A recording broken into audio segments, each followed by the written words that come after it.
So when it comes to the utility of GHRP6, typically you'll see a lot of the bro science point out that you should be taking it 3 times per day at 100 micrograms.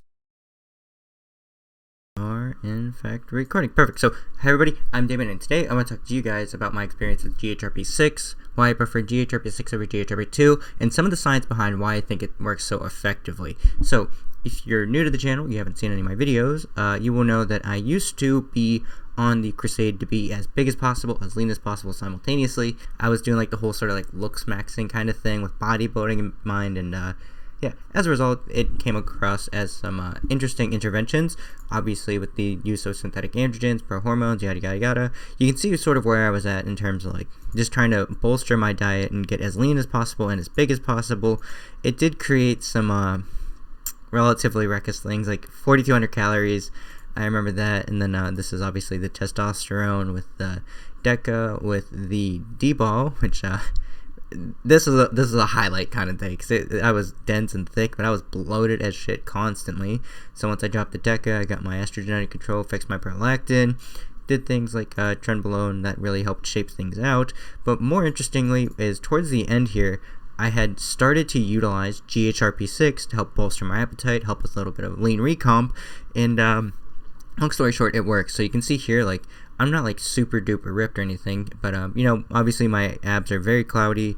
I'm not as you know, thick and full, but I'm also not as shredded.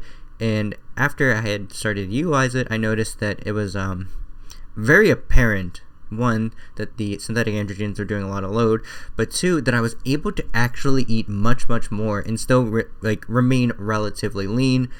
I remember reading the write-up that I had at the time from someone much smarter than me, where he had mentioned that GHRP2, although it stimulates ghrelin, it will not help bolster your appetite. It has no effect on appetite, so I never touched it.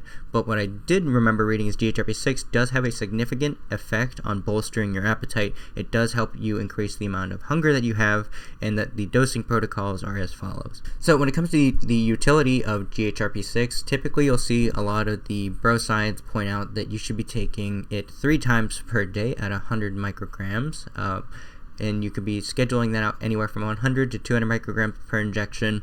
The notable studies that actually have it say that you should be doing about 1 microgram per kilogram of body weight. So at the time, with me being roughly about 140 pounds, we'll just say it's like 60 or 70 micrograms after the injection.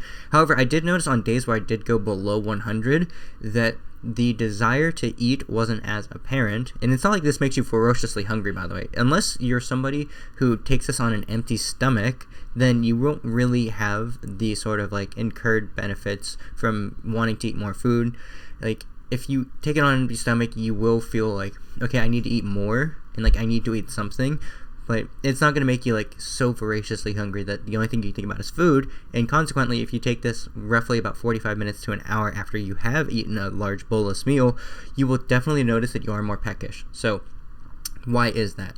So I've gone ahead and I've gone to Swiss target predictions, and this is GHRP2 and this one is GHRP6. So GHRP2, if you'll notice, is very selective for the ghrelin receptor as well as the melanocortin receptor 4. It does interact with things like renin and vasopressin and oxytocin and somatostatin. So it's going to affect essentially the entire matrix of your hypothalamus. It's going to help with the secretion of your endogenous growth hormone. It's going to help bolster IGF-1 through the interactions that it will have with things like ghrelin. Ghrelin will stimulate the release of insulin, and consequently, well, not insulin directly, it will stimulate the release of growth hormone, which will then stimulate insulin-like growth factor. The difference between GHRP2 and GHRP6 is that this one seems to be, although it is specifically targeting the ghrelin receptor, it has some more nebulous effects. So alongside of stimulating ghrelin to help, one, bolster your appetite and have a transient increase in the total amount of IGF-1 as a result of its induction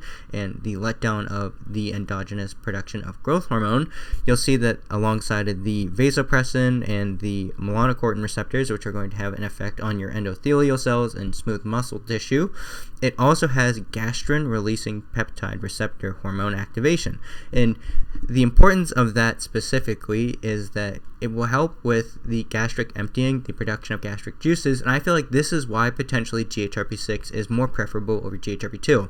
I feel like the addition of having these sort of nebulous interactions with things inside of your stomach, either whether it be causing the excess motility of the foods to be produced and pushed through your body, whether it signals for your stomach to expand and stretch a little bit more, whether it signals for your body to produce more stomach acid and to consequently move the food that has gone through it to a much more significant degree, which will then prime you to eat more alongside the induction of heightened levels of ghrelin.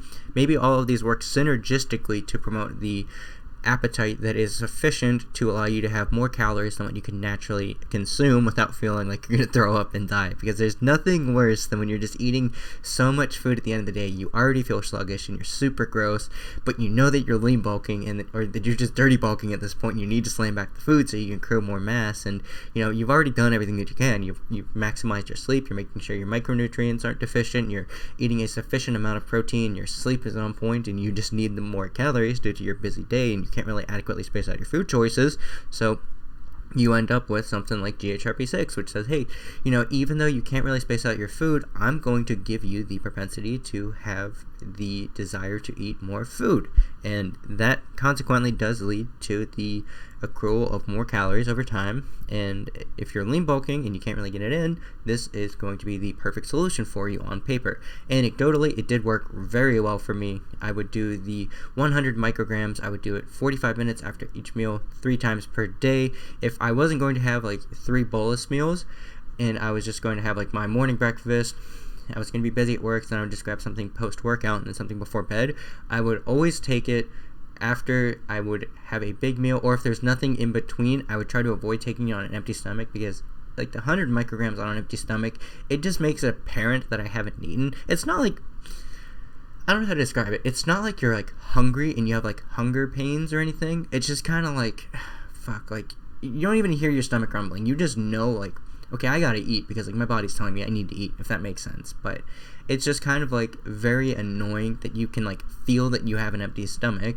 and you just feel kind of light after using it if you don't eat anything. So that's just kind of like how I did it and what I felt in my experience with it. If anybody here has any experience with this in tandem with GHRP2, like either before or after, and how you could compare them, I would be very interested to hear what you guys have done, how you've utilized it, and personally, whether or not you've used the microgram per body weight, or if you did just go with the whole tried and true 100 to 200 micrograms worth of GHRP6 for your bulking cycle. So if you guys have any comments, questions, or concerns, please leave a comment on the video. Let me know what you guys are thinking. Do you guys think that the specificity for this in terms of its appetite production is due to these other hormone receptor site activations, things like the gastrin releasing peptide releasing receptor? Because originally I had no idea about any of it. I had just gone in and I was just always doing like GHRP2 is bad for hunger, GHRP6 is good, and I just kind of like blindly followed it.